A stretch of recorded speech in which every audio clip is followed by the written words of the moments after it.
The Sun is the star at the center of the solar system.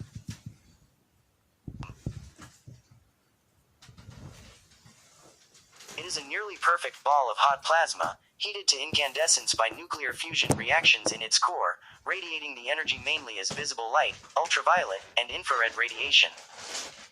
It is the most important source of energy for life on Earth. The Sun's diameter is about 864,000 miles, or 109 times that of Earth. Its mass is about 330,000 times that of Earth, comprising about 99.86% of the total mass of the solar system. Roughly 75% of the Sun's mass consists of hydrogen, approximately 73%, the rest is mostly helium, approximately 25%, with much smaller quantities of heavier elements, including oxygen, carbon, neon, and iron. The Sun is a G-type main sequence star, G2V. As such, it is informally, and not completely accurately, referred to as a yellow dwarf. Its light is closer to white than yellow. It formed approximately 4,600,000,000 years ago from the gravitational collapse of matter within a region of a large molecular cloud. Most of this matter gathered in the center, whereas the rest flattened into an orbiting disk that became the solar system. The central mass became so hot and dense that it eventually initiated nuclear fusion in its core. It is thought that almost all stars form by this process. Every second, the Sun's core fuses about 600 million tons of hydrogen into helium, and in the process converts 4 million tons of matter into energy. This energy, which can take between 10,000 and 170,000 years to escape the core, is the source of the Sun's light and heat. When hydrogen fusion in its core has diminished to the point at which the Sun is no longer in hydrostatic equilibrium, its core will undergo a marked increase in density and temperature while its outer layers expand, eventually transforming the Sun into a red giant. It is calculated that the Sun will become sufficiently large to engulf the current orbits of Mercury and Venus, and render Earth uninhabitable, but not for about 5 billion years. After this, it will shed its outer layers and become a dense type of cooling star known as a white dwarf, and no longer produce energy by fusion, but still glow and give off heat from its previous fusion. The enormous effect of the Sun on Earth has been recognized since prehistoric times. The Sun was thought of by some cultures as a deity. The synodic rotation of Earth and its orbit around the Sun are the basis of some solar calendars. The predominant calendar in use today is the Gregorian calendar, which is based upon the standard 16th century interpretation that the Sun's observed movement is primarily due to it actually moving. The English word sun developed from Old English sun. Cognates appear in other Germanic languages, including West Frisian Sin, Dutch Zon, Low German Sun, Standard German Zana, Bavarian Suna, Old Norse Suna, and Gothic Sunno. All these words stem from Proto-Germanic *sunnen. This is ultimately related to the word for sun in other branches of the Indo-European language family, though in most cases a nominative stem with an L is found, rather than the genitive stem in N, as for example in Latin sol, Ancient Greek helios helios, Welsh hal and Russian solens solans, pronounced sans, as well as with L greater than R, Sanskrit sfera, svar, and Persian exfer. Indeed, the L stem survived in Proto-Germanic as well, as *soelen, which gave rise to Gothic Sauil alongside Sunno, and Old Norse prosaic Sol alongside poetic Suna, and through it the words for sun in the modern Scandinavian languages. Swedish and Danish solen, Icelandic solen, etc. The principal adjectives for the sun in English are sunny for sunlight and, in technical contexts, solar from Latin sol, the latter found in terms such as solar day, solar eclipse and solar system, occasionally sol system. From the Greek helios comes the rare adjective heliac. In English, the Greek and Latin words occur in poetry as personifications of the sun, helios hilis and sol sl, while in science fiction sol may be used as a name for the sun to distinguish it from other stars. The term, sol, with a lowercase s is used by planetary astronomers for the duration of a solar day on another planet such as Mars. The English weekday name Sunday stems from Old English Sundag, sun's day, a Germanic interpretation of the Latin phrase die solis, itself a translation of the ancient Greek hemera helio, day of the sun. The astronomical symbol for the sun is a circle with a center dot. It is used for such units as m, solar mass, r, solar radius, and l, solar luminosity. The Sun is a G-type main sequence star that constitutes about 99.86% of the mass of the solar system. The Sun has an absolute magnitude of plus 4.83, estimated to be brighter than about 85% of the stars in the Milky Way, most of which are red dwarfs. The Sun is a population I, or heavy element-rich, star. The formation of the Sun may have been triggered by shockwaves from one or more nearby supernova. This is suggested by a high abundance of heavy elements in the solar system, such as gold and uranium, relative to the abundances of these elements in so-called population II, heavy element poor, stars.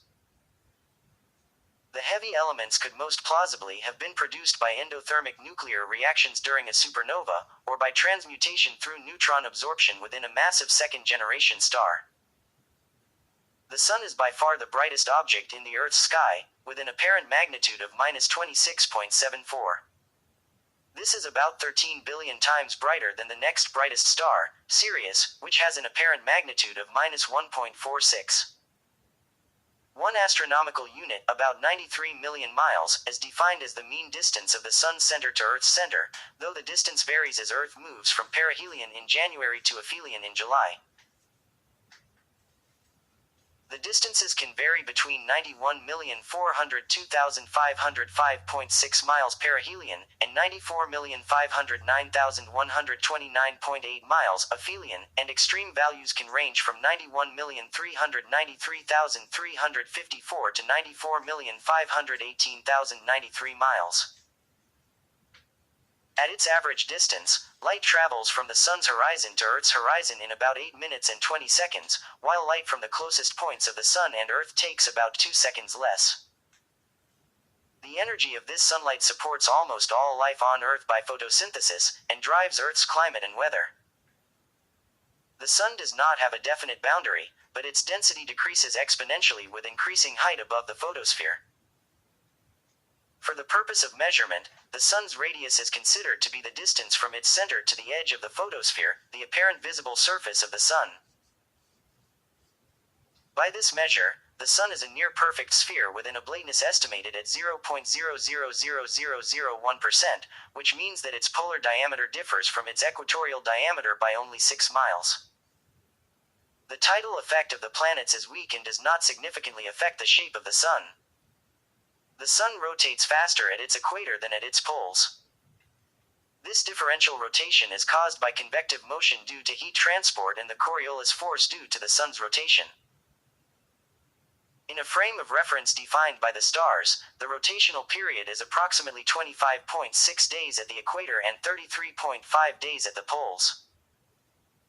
Viewed from Earth as it orbits the Sun, the apparent rotational period of the Sun at its equator is about 28 days.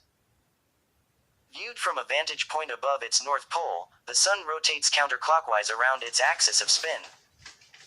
The Sun is composed primarily of the chemical elements hydrogen and helium.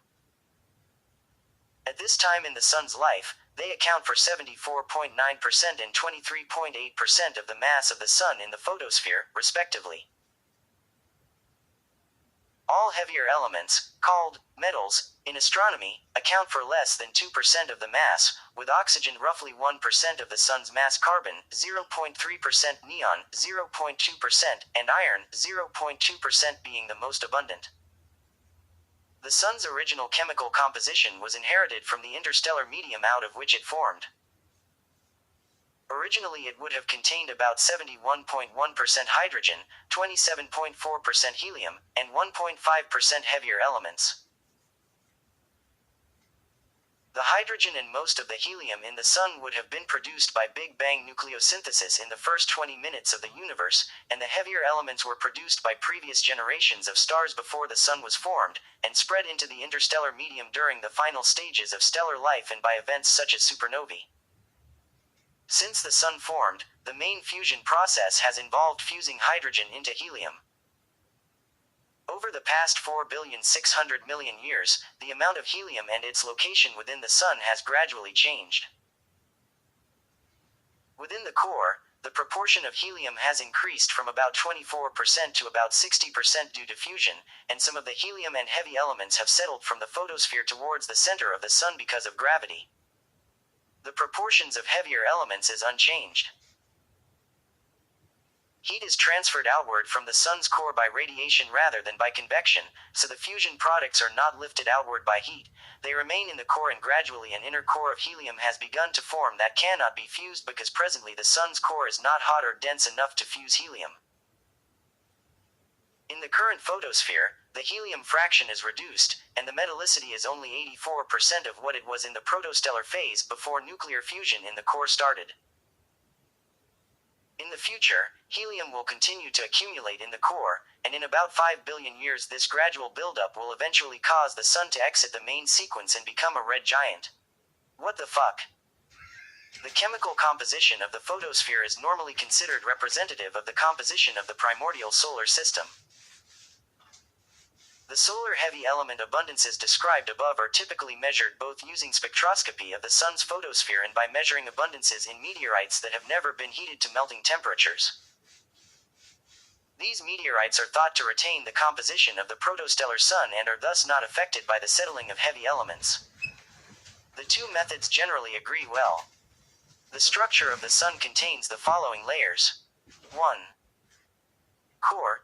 The innermost 20 to 25% of the Sun's radius, where temperature and pressure are sufficient for nuclear fusion to occur.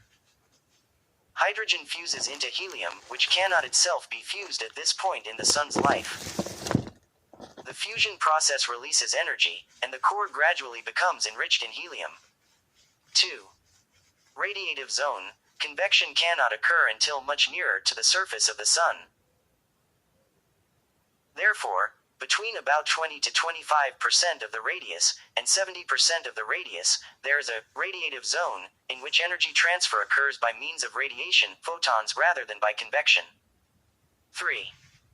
Tachocline, the boundary region between the radiative and convective zones. 4.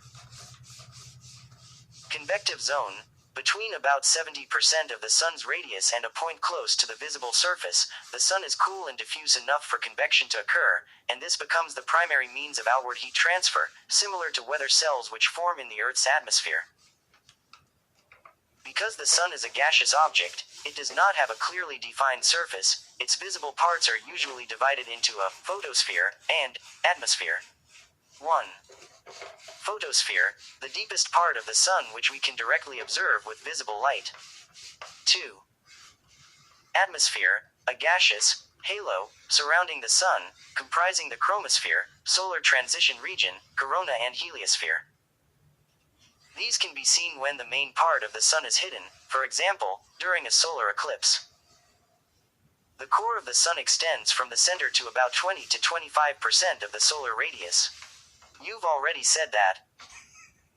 It has a density of up to 150 grams per cc, about 150 times the density of water, and a temperature of close to 28,259,540 degrees. By contrast, the Sun's surface temperature is approximately 9,980 degrees. Recent analysis of SOHO mission data favors a faster rotation rate in the core than in the radiative zone above. Through most of the Sun's life, energy has been produced by nuclear fusion in the core region through the proton-proton chain. This process converts hydrogen into helium. Currently, only 0.8% of the energy generated in the Sun comes from another sequence of fusion reactions called the CNO cycle, though this proportion is expected to increase as the Sun becomes older and more luminous. The core is the only region in the Sun that produces an appreciable amount of thermal energy through fusion. 99% of the power is generated within 24% of the Sun's radius, and by 30% of the radius, fusion has stopped nearly entirely. The remainder of the Sun is heated by this energy as it is transferred outwards through many successive layers, finally to the solar photosphere where it escapes into space through radiation, photons, or advection, massive particles. The proton-proton chain occurs around 9.2 times 10 cubed to the power of 7 times each second in the core, converting about 3.7 times 10 cubed to the power of 8 protons into alpha particles, helium nuclei, every second, out of a total of approximately 8.9 times 10 to the power of 5 to the power of 6 free protons in the Sun, or about 52 quintillion 36 quadrillion 560 trillion 683 billion 837 million 93,880 pounds per second. However, each proton, on average, takes around 9 billion years to fuse with one another using the pp chain. Fusing 4 free protons, hydrogen nuclei, into a single alpha particle, helium nucleus, releases around 0.7% of the fused mass as energy, so the Sun releases energy at the mass-energy conversion rate of 4,260,000 metric tons per second, which requires 600 metric megatons of hydrogen, for 384.6 yotawatts, 3.846 times 10 squared to the power of 6 W, or 9.192 times 10 megatons of TNT per second. The large power output of the Sun is mainly due to the huge size and density of its core, compared to Earth and objects on Earth, with only a fairly small amount of power being generated per cubic meter.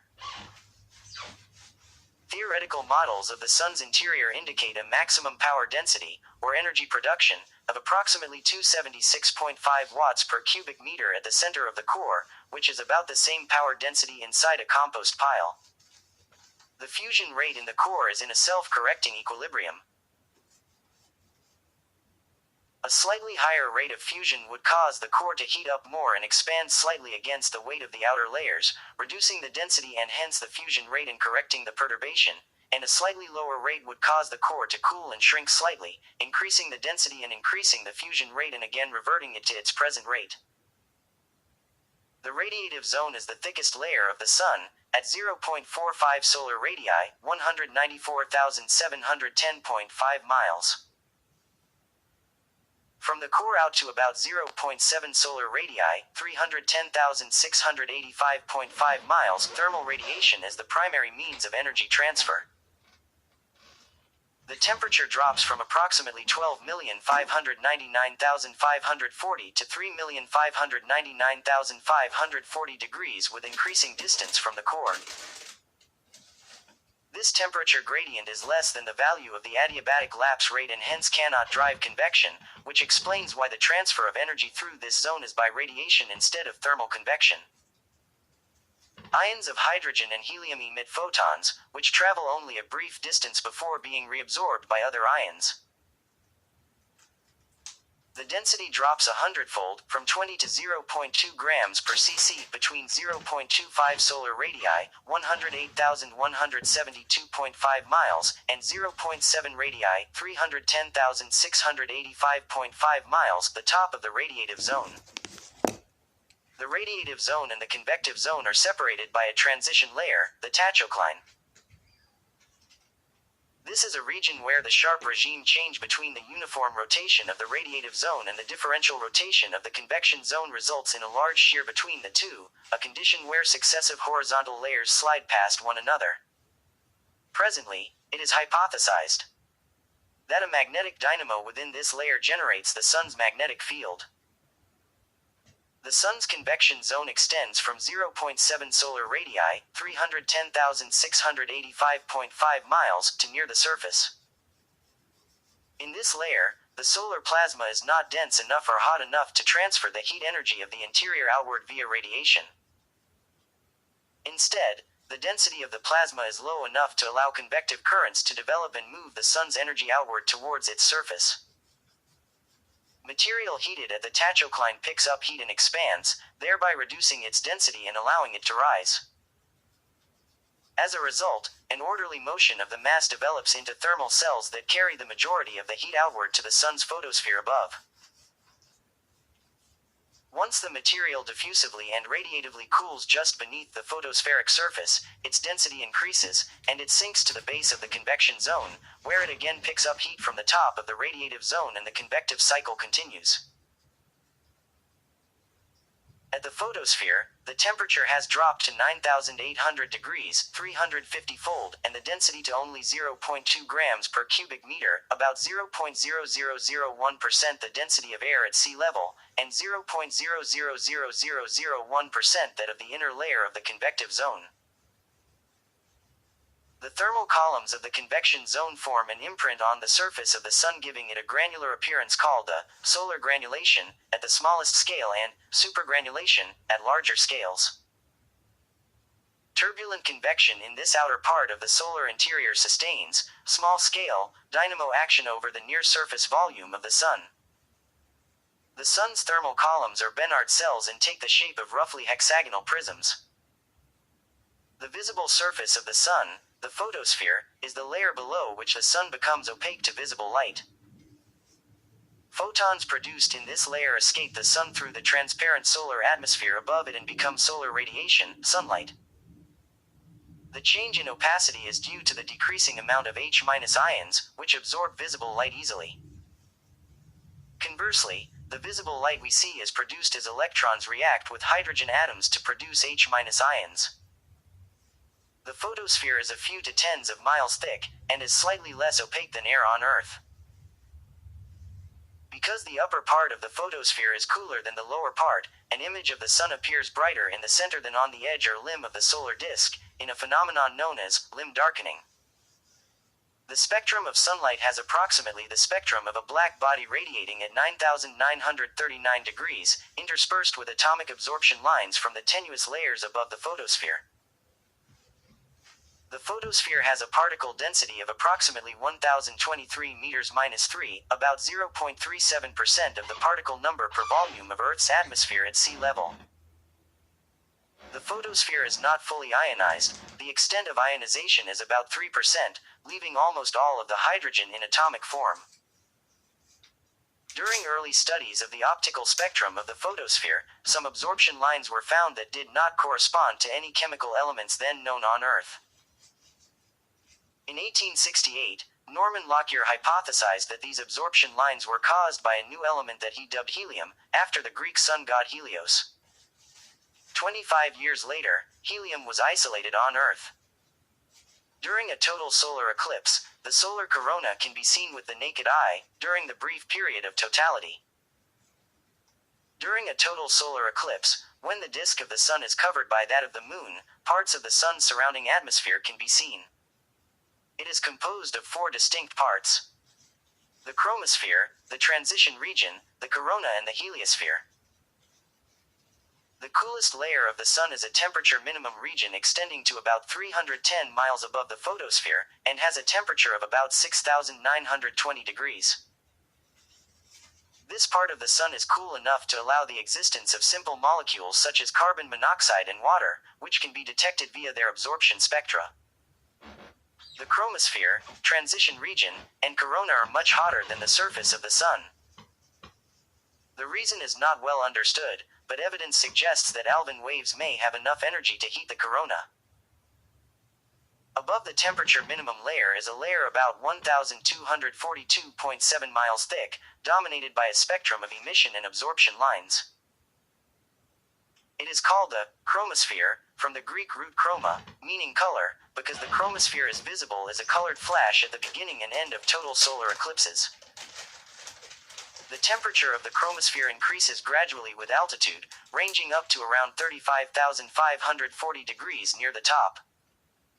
In the upper part of the chromosphere, helium becomes partially ionized. Above the chromosphere, in a thin, about 124 miles, transition region, the temperature rises rapidly from around 35,540 degrees in the upper chromosphere to coronal temperatures closer to 1,799,540 degrees. The temperature increase is facilitated by the full ionization of helium in the transition region, which significantly reduces radiative cooling of the plasma. The transition region does not occur at a well-defined altitude. Rather, it forms a kind of nimbus around chromospheric features such as spicules and filaments, and is in constant, chaotic motion. The transition region is not easily visible from Earth's surface, but is readily observable from space by instruments sensitive to the extreme ultraviolet portion of the spectrum. The corona is the next layer of the Sun. The low corona, near the surface of the Sun, has a particle density around 1015 m-cubed to 1016 m-cubed.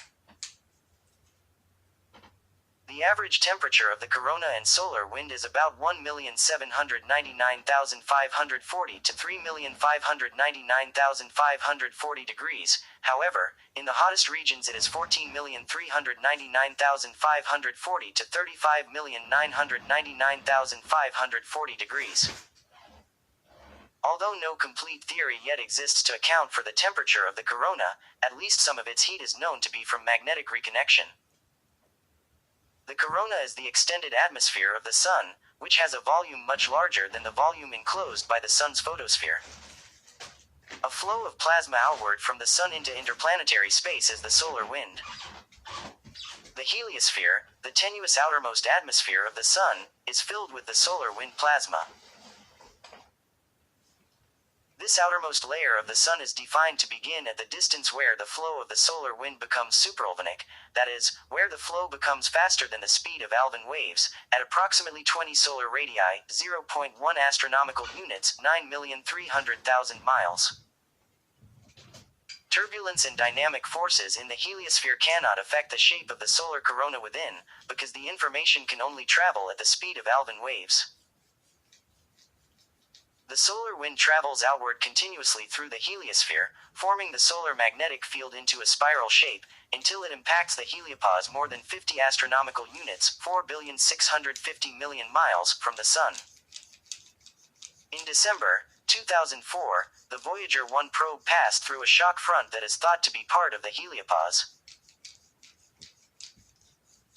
In late 2012, Voyager 1 recorded a marked increase in cosmic ray collisions and a sharp drop in lower energy particles from the solar wind, which suggested that the probe had passed through the heliopause and entered the interstellar medium, and indeed did so August 25, 2012 at approximately 122 astronomical units, 11,346,000,000 miles, from the Sun. The heliosphere has a heliotail which stretches out behind it due to the Sun's movement.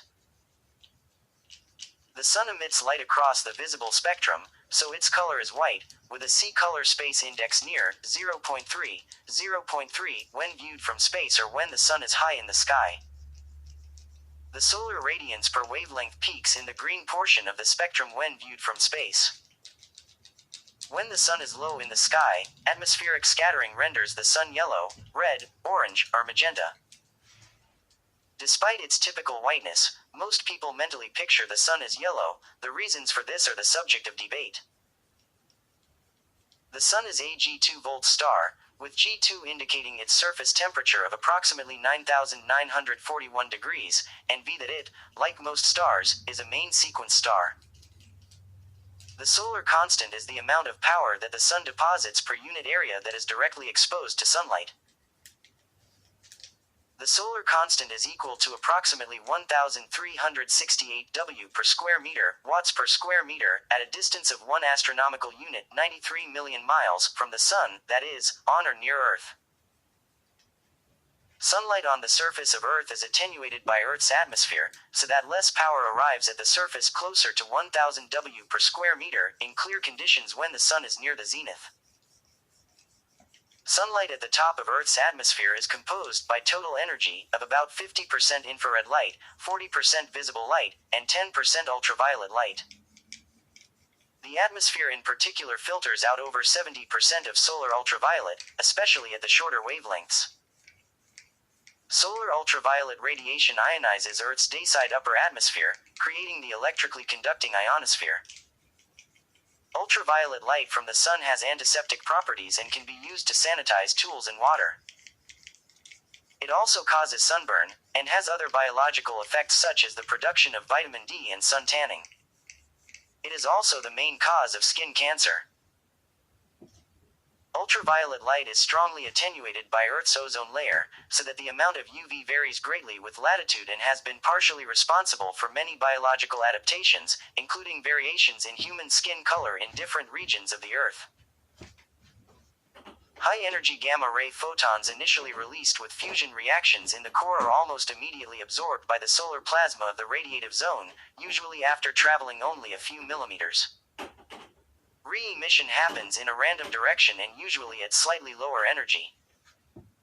With this sequence of emissions and absorptions, it takes a long time for radiation to reach the sun's surface.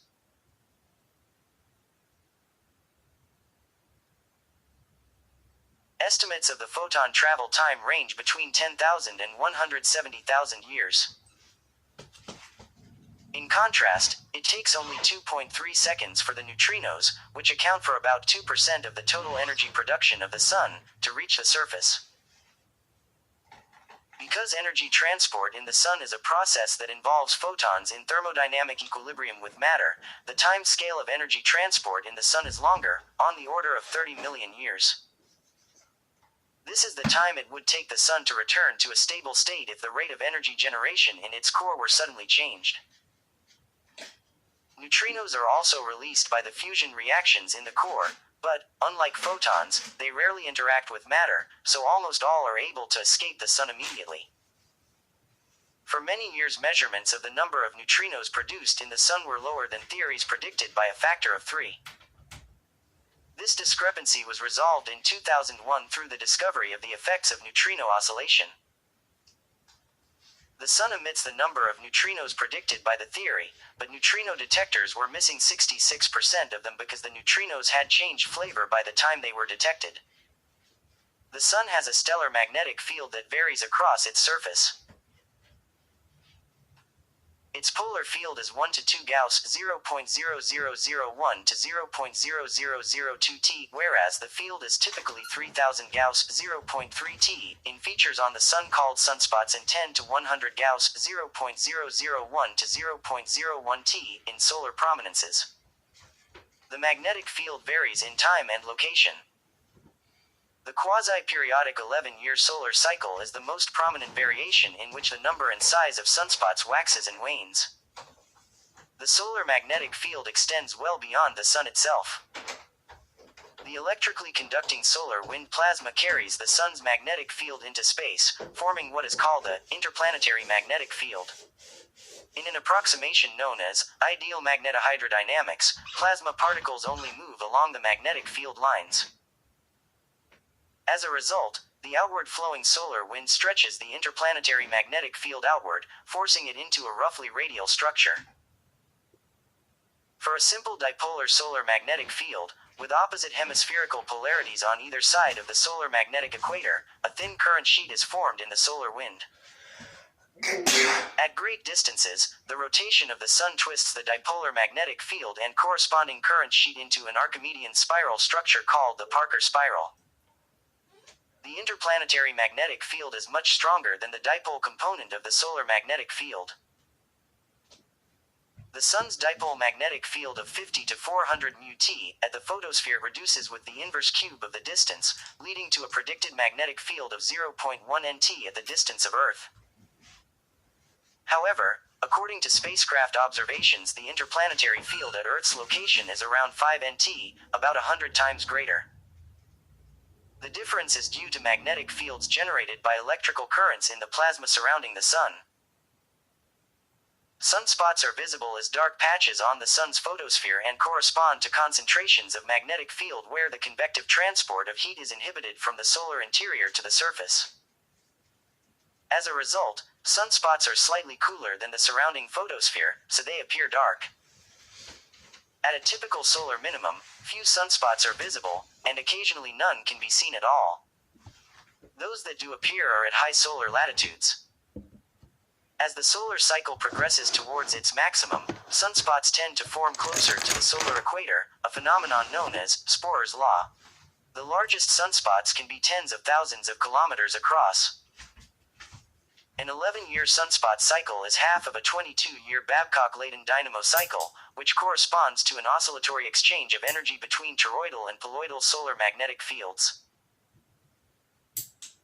At solar cycle maximum, the external poloidal dipolar magnetic field is near its dynamo cycle minimum strength, but an internal toroidal quadrupolar field, generated through differential rotation within the tachocline, is near its maximum strength.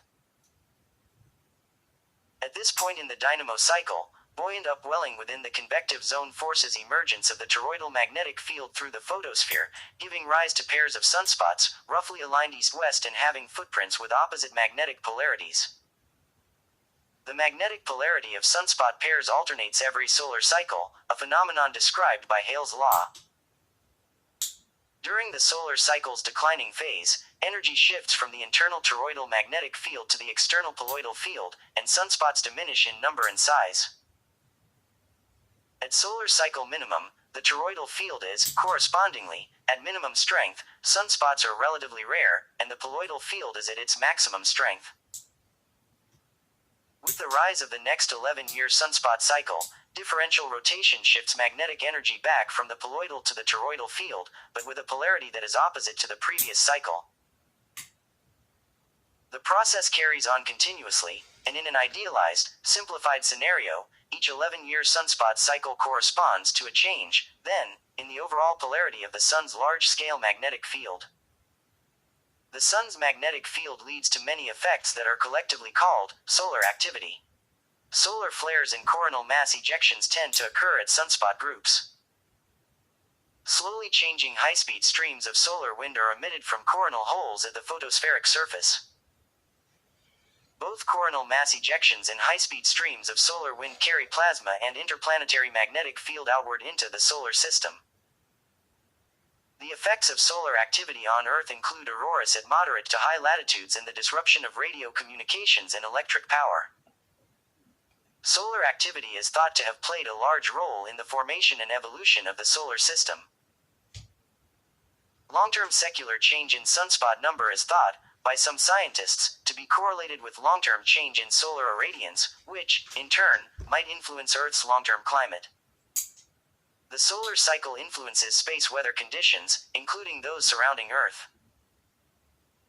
For example, in the 17th century, the solar cycle appeared to have stopped entirely for several decades. Few sunspots were observed during a period known as the Maunder minimum.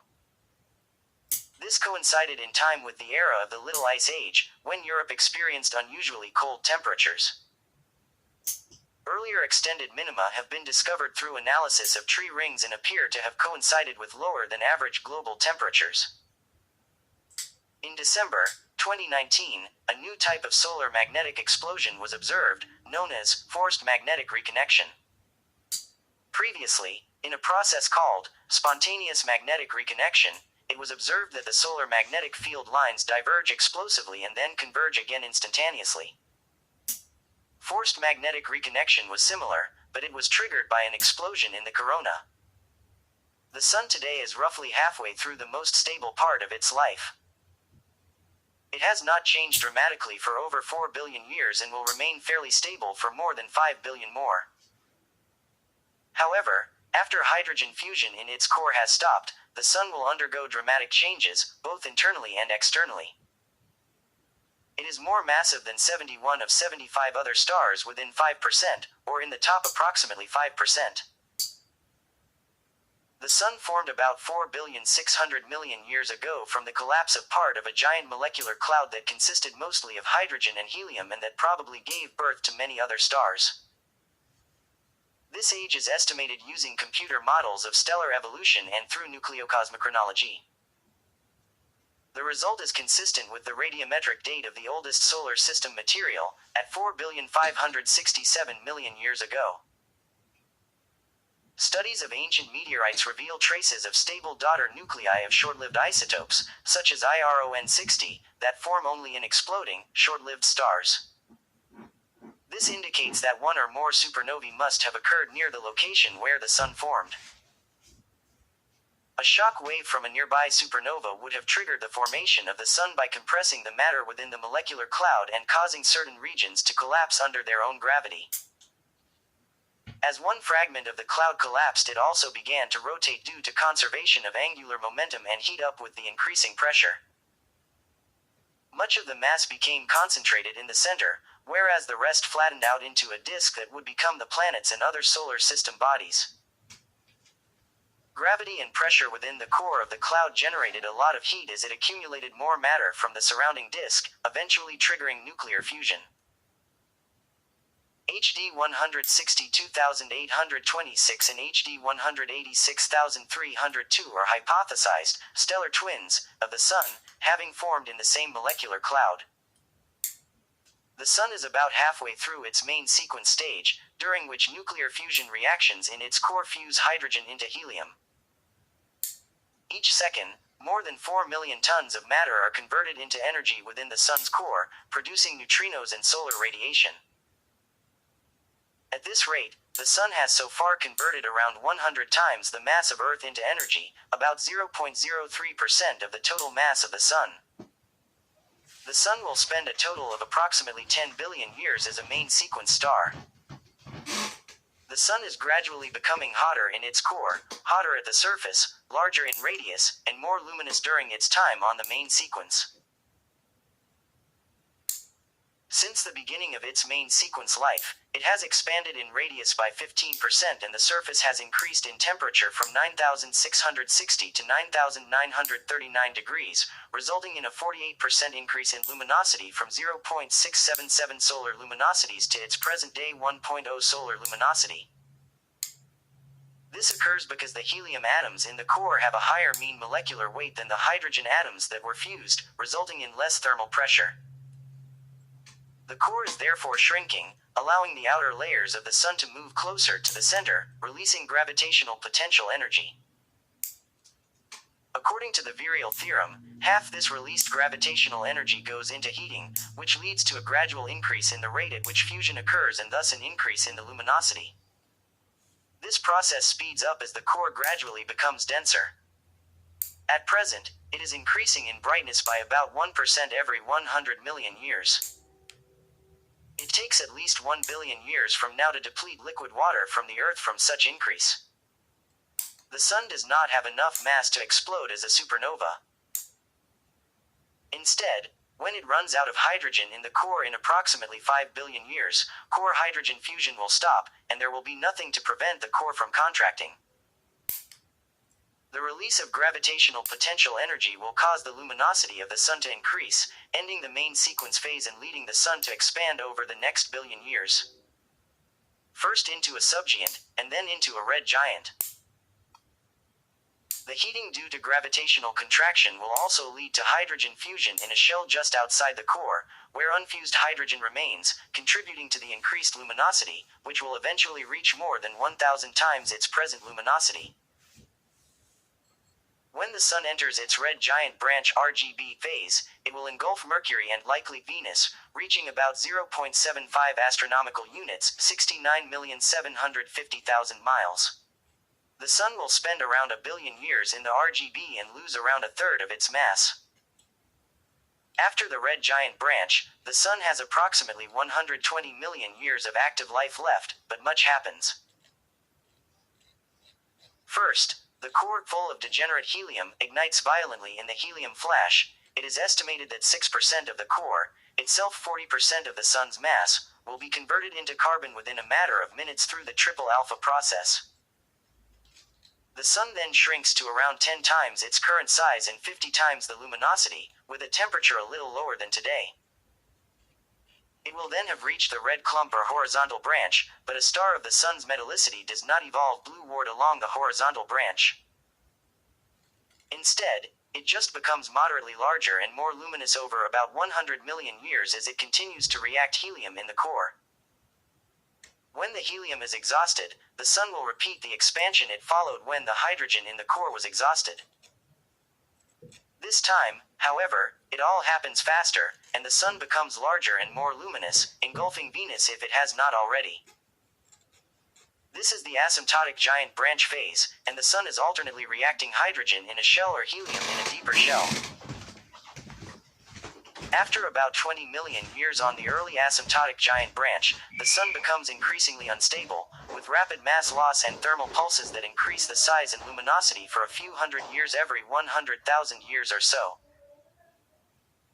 The thermal pulses become larger each time, with the later pulses pushing the luminosity to as much as 5,000 times the current level and the radius to over 1 astronomical unit, 93 million miles.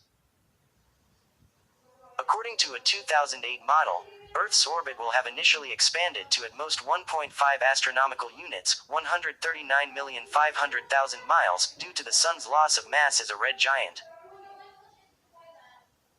However, Earth's orbit will later start shrinking due to tidal forces and, eventually, drag from the lower chromosphere, so that it is engulfed by the Sun during the tip of the red giant branch phase, 3,801 million years after Mercury and Venus have respectively suffered the same fate.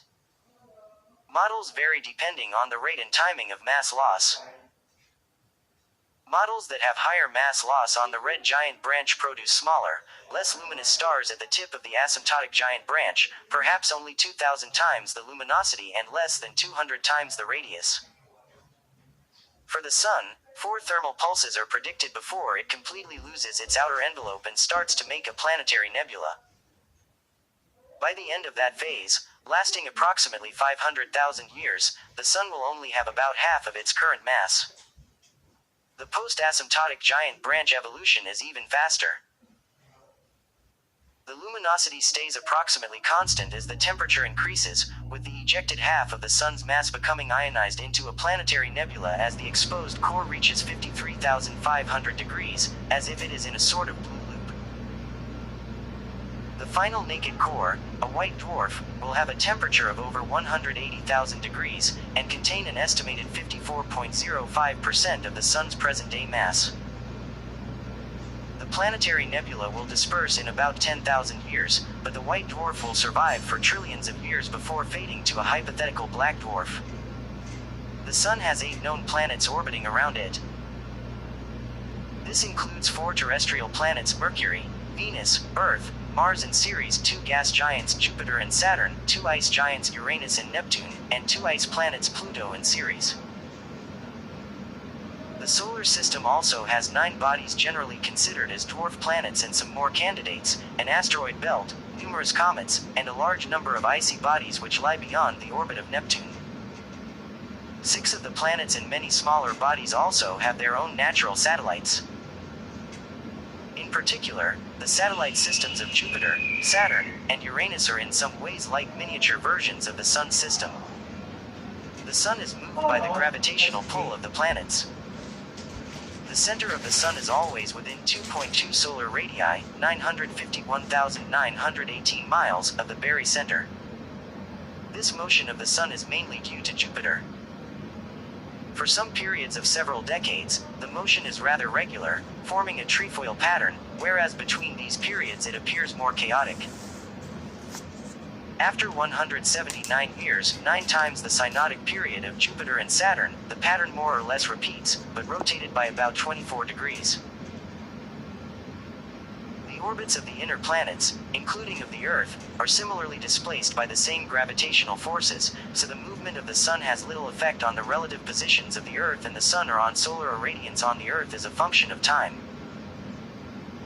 The solar system is surrounded by the local interstellar cloud, although it is not clear if it is embedded in the local interstellar cloud or if it lies just outside the cloud's edge. Multiple other interstellar clouds also exist in the region within 300 light-years, 1,800,000,000,000,000 miles, of the Sun, known as the local bubble. The latter feature is an hourglass-shaped cavity or superbubble in the interstellar medium roughly 300 light-years, 1,800,000,000,000,000 miles, across. The bubble is suffused with high-temperature plasma, suggesting that it may be the product of several recent supernovas. The local bubble is a small superbubble compared to the neighboring wider Radcliffe wave and split linear structures, formerly Gould Belt, each of which are some thousands of light-years in length. All these structures are part of the Orion Arm, which contains most of the stars in the Milky Way that are visible to the unaided eye. The density of all matter in the local neighborhood is 0.097 plus or minus 0.013 mpc-3. Within 10 light-years of the Sun there are relatively few stars, the closest being the triple star system Alpha Centauri, which is about 4.4 light-years, 26,400,000,000,000 miles, away and may be in the local bubble's G-cloud. Alpha Centauri A and B are a closely tied pair of Sun-like stars, whereas the closest star to Earth, the small red dwarf Proxima Centauri, orbits the pair at a distance of 0.2 light-year, 1,200,000,000 miles. In 2016, a potentially habitable exoplanet was found to be orbiting Proxima Centauri, called Proxima Centauri b, the closest confirmed exoplanet to the Sun. The next closest known fusors to the Sun are the red dwarfs Barnard's star, at 5.9 light-years 35,400,000,000,000 miles, Wolf 359, 7.8 light-years 46,800,000,000,000 miles, and Lalande 21,185, 8.3 light-years 49,800,000,000,000 miles. The nearest brown dwarfs belong to the binary Luhmann 16 system, 6.6 light-years 39,600,000,000,000 miles, and the closest known rogue or free-floating planetary mass object at less than 10 Jupiter masses is the sub-brown dwarf WISE 0855-0714. Just beyond at 8.6 light-years 51,600,000,000,000 miles lies Sirius, the brightest star in Earth's night sky, with roughly twice the Sun's mass, orbited by the closest white dwarf to Earth, Sirius B. Other stars within 10 light-years are the binary red dwarf system Luden 726 to 8.7 light-years, 5,220,000,000,000 miles, and the solitary red dwarf Ross 154, 9.7 light-years, 58,200,000,000,000 miles. The closest solitary Sun-like star to the solar system is Tau Ceti at 11.9 light-years, 71,400,000,000,000 miles. It has roughly 80% of the Sun's mass but only about half of its luminosity.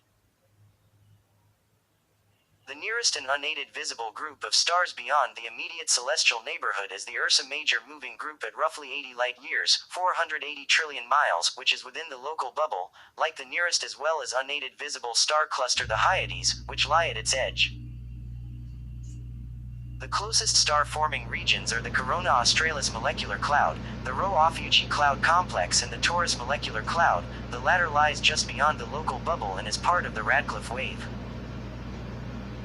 The solar system is located in the Milky Way, a barred spiral galaxy with a diameter of about 100,000 light-years, 600 quadrillion miles, containing more than 100 billion stars.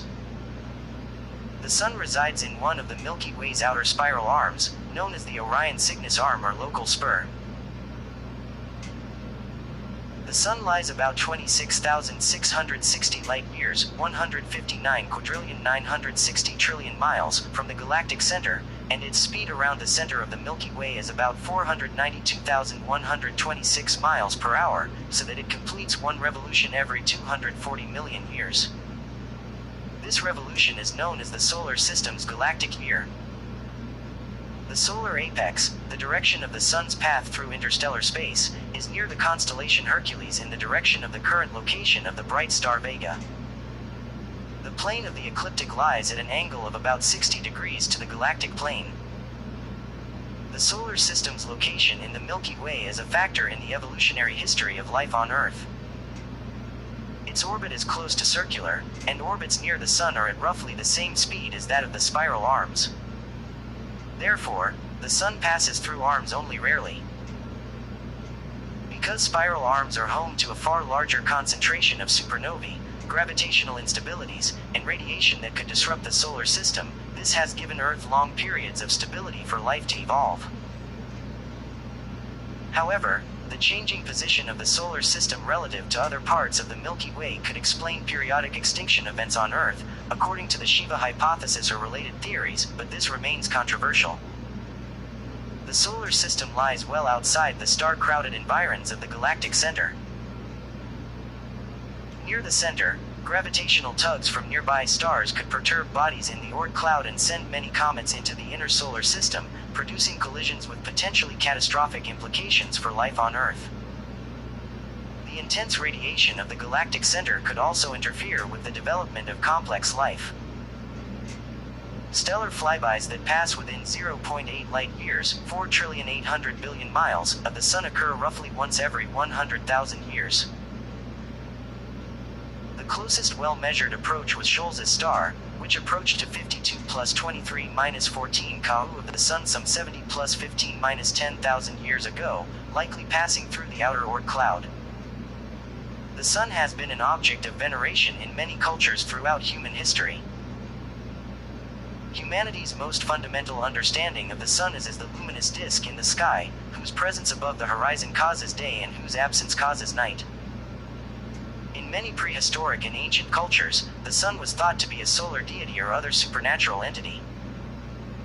The sun has played an important part in many world religions, as described in a later section.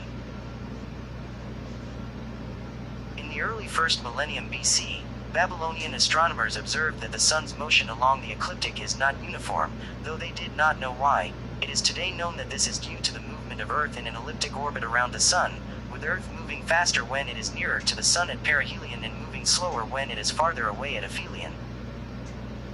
One of the first people to offer a scientific or philosophical explanation for the sun was the Greek philosopher Anaxagoras. He reasoned that it was not the chariot of Helios, but instead a giant flaming ball of metal even larger than the land of the Peloponnesus, and that the moon reflected the light of the sun.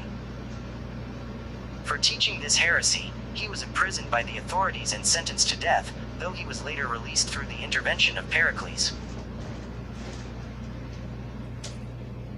Eratosthenes estimated the distance between Earth and the Sun in the 3rd century BC as, of stadia myriads 480,000, the translation of which is ambiguous, implying either 4,080,000 stadia, 469,135 miles, or 804 million stadia, 0.99 to 1.02 astronomical units, 92,070,000 to 94,860,000 miles. The latter value is correct to within a few percent. In the 1st century AD, Ptolemy estimated the distance as 1,210 times the radius of Earth, approximately 0.0515 astronomical units, 4,789,500 miles. The theory that the Sun is the center around which the planets orbit was first proposed by the ancient Greek Aristarchus of Samos in the 3rd century BC, and later adopted by Seleucus of Seleucia. This view was developed in a more detailed mathematical model of a heliocentric system in the 16th century by Nicolaus Copernicus. Observations of sunspots were recorded during the Han Dynasty, 206 BC to AD 220, by Chinese astronomers, who maintained records of these observations for centuries. Averroes also provided a description of sunspots in the 12th century. The invention of the telescope in the early 17th century permitted detailed observations of sunspots by Thomas Harriot, Galileo Galilei, and other astronomers. Galileo posited that sunspots were on the surface of the sun rather than small objects passing between Earth and the sun. Arabic astronomical contributions include al-Battani's discovery that the direction of the sun's apogee, the place in the sun's orbit against the fixed stars where it seems to be moving slowest, is changing. In modern heliocentric terms, this is caused by a gradual motion of the aphelion of the Earth's orbit. Ibn Yunus observed more than 10,000 entries for the sun's position for many years using a large astrolabe. From an observation of a transit of Venus in 1032, the Persian astronomer and polymath Ibn Sina concluded that Venus is closer to Earth than the Sun. In 1672, Giovanni Cassini and Jean Richer determined the distance to Mars and were thereby able to calculate the distance to the Sun. In 1666, Isaac Newton observed the Sun's light using a prism, and showed that it is made up of light of many colors. In 1800, William Herschel discovered infrared radiation beyond the red part of the solar spectrum. The 19th century saw advancement in spectroscopic studies of the Sun. Joseph von Fraunhofer recorded more than 600 absorption lines in the spectrum, the strongest of which are still often referred to as Fraunhofer lines. In the early years of the modern scientific era, the source of the Sun's energy was a significant puzzle. Lord Kelvin suggested that the Sun is a gradually cooling liquid body that is radiating an internal store of heat. Kelvin and Hermann von Helmholtz then proposed a gravitational contraction mechanism to explain the energy output, but the resulting age estimate was only 20 million years, well short of the time span of at least 300 million years suggested by some geological discoveries of that time. In 1890, Joseph Lockyer, who discovered helium in the solar spectrum, proposed a meteoritic hypothesis for the formation and evolution of the Sun. Not until 1904 was a documented solution offered. Ernest Rutherford suggested that the sun's output could be maintained by an internal source of heat, and suggested radioactive decay as the source. However, it would be Albert Einstein who would provide the essential clue to the source of the sun's energy output with his mass-energy equivalence relation E equals mc2. In 1920, Sir Arthur Eddington proposed that the pressures and temperatures at the core of the sun could produce a nuclear fusion reaction that merged hydrogen protons into helium nuclei, resulting in a production of energy from the net change in mass. The preponderance of hydrogen in the sun was confirmed in 1925 by Cecilia Payne using the ionization theory developed by Meghnad Saha. The theoretical concept of fusion was developed in the 1930s by the astrophysicists Subrahmanyan Chandrasekhar and Hans Bethe. Hans Bethe calculated the details of the two main energy-producing nuclear reactions that power the sun. In 1957, Margaret Burbidge, Geoffrey Burbidge, William Fowler and Fred Hoyle showed that most of the elements in the universe have been synthesized by nuclear reactions inside stars, some like the sun. The first satellites designed for long-term observation of the sun from interplanetary space were NASA's Pioneers 6, 7, 8 and 9, which were launched between 1959 and 1968. These probes orbited the sun at a distance similar to that of Earth, and made the first detailed measurements of the solar wind and the solar magnetic field. Pioneer 9 operated for a particularly long time, transmitting data until May 1983. In the 1970s, two Helios spacecraft and the Skylab Apollo telescope mount provided scientists with significant new data on solar wind and the solar corona. The Helios 1 and 2 probes were US-German collaborations that studied the solar wind from an orbit carrying the spacecraft inside Mercury's orbit at perihelion. The Skylab space station, launched by NASA in 1973, included a solar observatory module called the Apollo Telescope Mount that was operated by astronauts resident on the station. Skylab made the first time-resolved observations of the solar transition region and of ultraviolet emissions from the solar corona. Discoveries included the first observations of coronal mass ejections, then called coronal transients, and of coronal holes, now known to be intimately associated with the solar wind. In the 1970s, much research focused on the abundances of iron group elements in the sun. Although significant research was done, until 1978 it was difficult to determine the abundances of some iron group elements, e.g. cobalt and manganese, via spectrography because of their hyperfine structures. The first largely complete set of oscillator strengths of singly ionized iron group elements were made available in the 1960s, and these were subsequently improved. In 1978, the abundances of singly ionized elements of the iron group were derived. Various authors have considered the existence of a gradient in the isotopic compositions of solar and planetary noble gases, e.g. correlations between isotopic compositions of neon and xenon in the sun and on the planets. Prior to 1983, it was thought that the whole sun has the same composition as the solar atmosphere. In 1983, it was claimed that it was fractionation in the sun itself that caused the isotopic composition relationship between the planetary and solar wind-implanted noble gases. In 1980, the Solar Maximum mission was launched by NASA. This spacecraft was designed to observe gamma rays, X-rays and UV radiation from solar flares during a time of high solar activity and solar luminosity. Just a few months after launch, however, an electronics failure caused the probe to go into standby mode, and it spent the next 3 years in this inactive state. In 1984, Space Shuttle Challenger mission STS-41C retrieved the satellite and repaired its electronics before re-releasing it into orbit. The Solar Maximum mission subsequently acquired thousands of images of the solar corona before re-entering Earth's atmosphere in June 1989. Launched in 1991, Japan's Yohkoh Sunbeam satellite observed solar flares at X-ray wavelengths. Mission data allowed scientists to identify several different types of flares and demonstrated that the corona away from regions of peak activity was much more dynamic and active than had previously been supposed.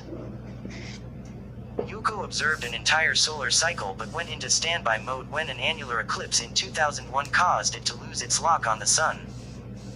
It was destroyed by atmospheric re-entry in 2005. One of the most important solar missions to date has been the Solar and Heliospheric Observatory, jointly built by the European Space Agency and NASA and launched on the 2nd of December 1995. Originally intended to serve a 2-year mission, a mission extension through 2012 was approved in October 2009. It has proven so useful that a follow-on mission, the Solar Dynamics Observatory, was launched in February 2010. Situated at the Lagrangian point between Earth and the Sun, at which the gravitational pull from both is equal, SOHO has provided a constant view of the Sun at many wavelengths since its launch. Besides its direct solar observation, SOHO has enabled the discovery of a large number of comets, mostly tiny sun-grazing comets that incinerate as they pass the Sun. All these satellites have observed the Sun from the plane of the ecliptic, and so have only observed its equatorial regions in detail. Ulysses probe was launched in 1990 to study the Sun's polar regions. It first traveled to Jupiter, slingshot, into an orbit that would take it far above the plane of the ecliptic. Once Ulysses was in its scheduled orbit, it began observing the solar wind and magnetic field strength at high solar latitudes, finding that the solar wind from high latitudes was moving at about 1,678,000 miles per hour, which was slower than expected, and that there were large magnetic waves emerging from high latitudes that scattered galactic cosmic rays. Elemental abundances in the photosphere are well known from spectroscopic studies, but the composition of the interior of the Sun is more poorly understood. A solar wind sample return mission, Genesis, was designed to allow astronomers to directly measure the composition of solar material.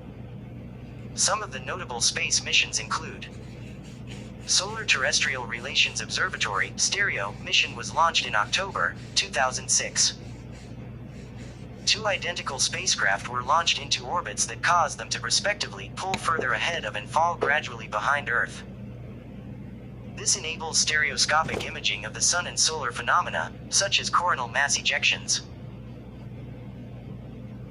Parker Solar Probe was launched in 2018 aboard a Delta IV Heavy rocket and will reach a perihelion of 0.046 astronomical units, 4,278,000 miles, in 2025, making it the closest orbiting man-made satellite as the first spacecraft to fly low into the solar corona. Solar Orbiter Mission (SOLO) was launched in 2020 and will reach a minimum perihelion of 0.28 astronomical units, 26,040,000 miles, making it the closest satellite with sun-facing cameras. Indian Space Research Organisation has scheduled the launch of a 220.5-pound satellite named ADIA-L1 for September or October 2022. Its main instrument will be a coronagraph for studying the dynamics of the solar corona. The temperature of the photosphere is approximately 10,000 degrees, whereas the temperature of the corona reaches 2 to 4 million degrees.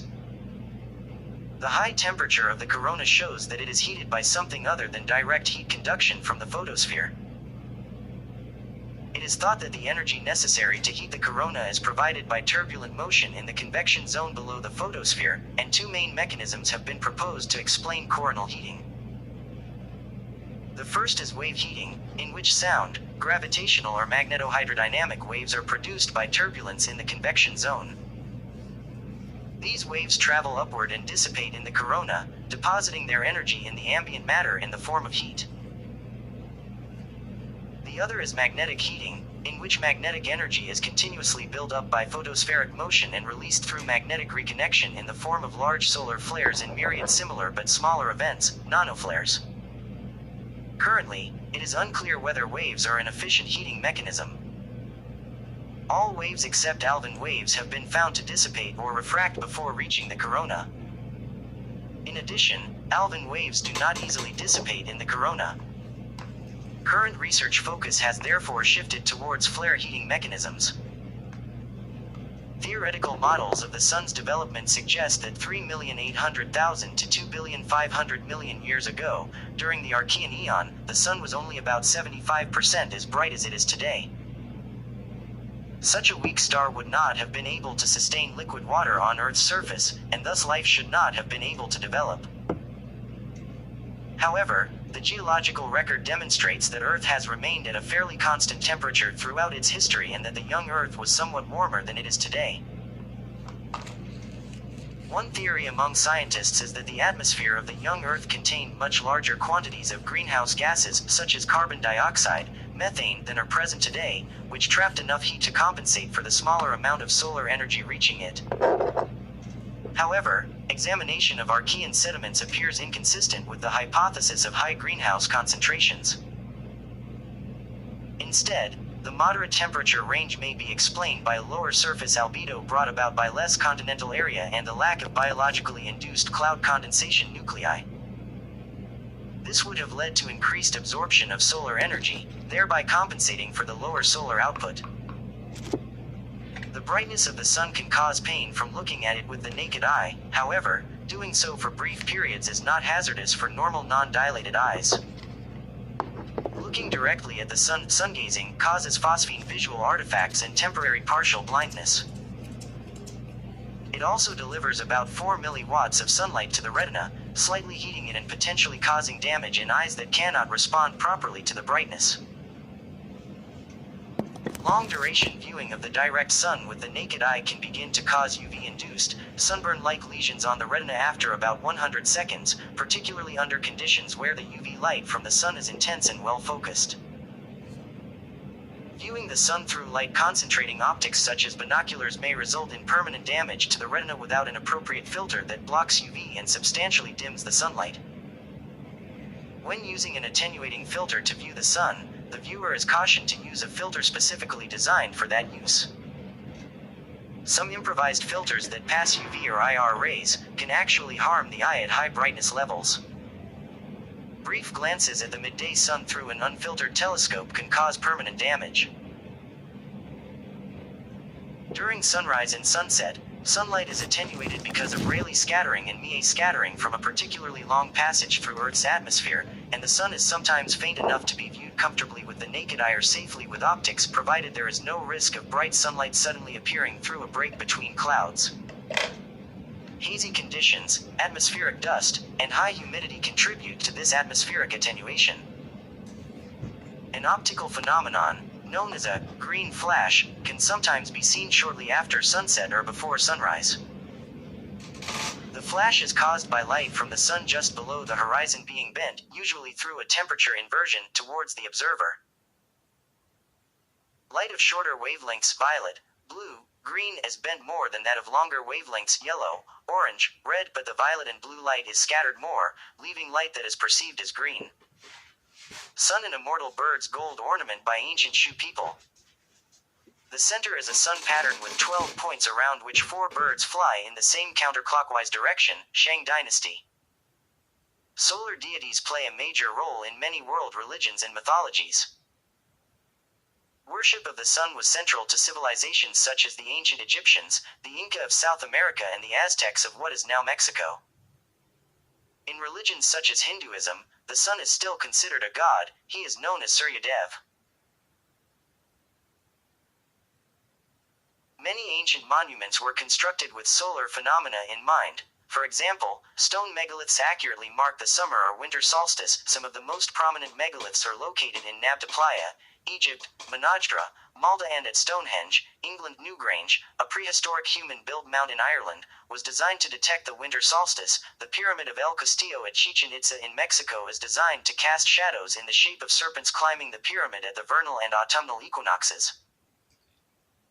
The ancient Sumerians believed that the sun was Utu, the god of justice and twin brother of Inanna, the queen of heaven, who was identified as the planet Venus.